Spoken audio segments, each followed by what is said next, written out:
मध्यम सामायिक विभाज्य. मग आपल्या महत्तम म्हणजे काय? सर्वात मोठा. मग आपल्याला सर्वात मोठी जोडी कोणती मिळाली? 1. म्हणून 25 आणि 27 चा मसावी 1 झाला. हे केलं 3.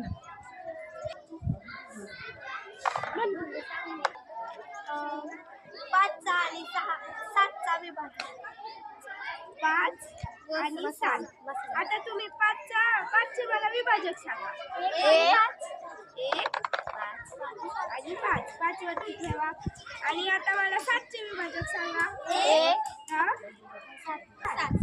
आता आपल्याला जोडी कोणती मिळाली? 1. आणि मसावी म्हणजे मध्यम सामायिक विभाज्य. आणि महत्तम म्हणजे सर्वात मोठा. मग आपल्याला सर्वात मोठ्या अंकामध्ये जोडी कोणती मिळाली? 1. म्हणून 5 आणि 7चा मसावी 1 झाला.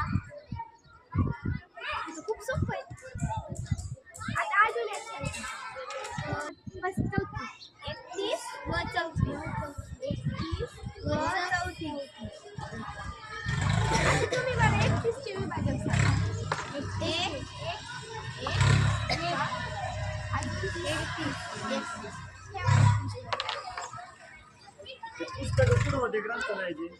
आता 34चे विभाजक सांगा. 1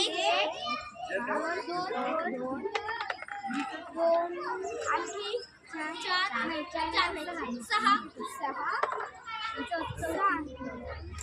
आणि झाले. आता आपल्याला जोडी कोणती मिळाली? 1. मग आता मसावी म्हणजे मध्यम सामायिक विभाज्य. महत्तम म्हणजे सर्वात मोठा. झाला. 31 आणि 34चा मसावी. याला सवय काढून दाखव बरं. म्हणजे यावेळेला समीकरण काय झाला की क्रमाने येणाऱ्या विषम संख्येचा मसावी हा 1 असतो. सगळ्या क्रमाने येणाऱ्या. आता आपण 23 आणि 25 घेऊ. सांगा मला. 23 आणि 25 घे. 23 आणि 25.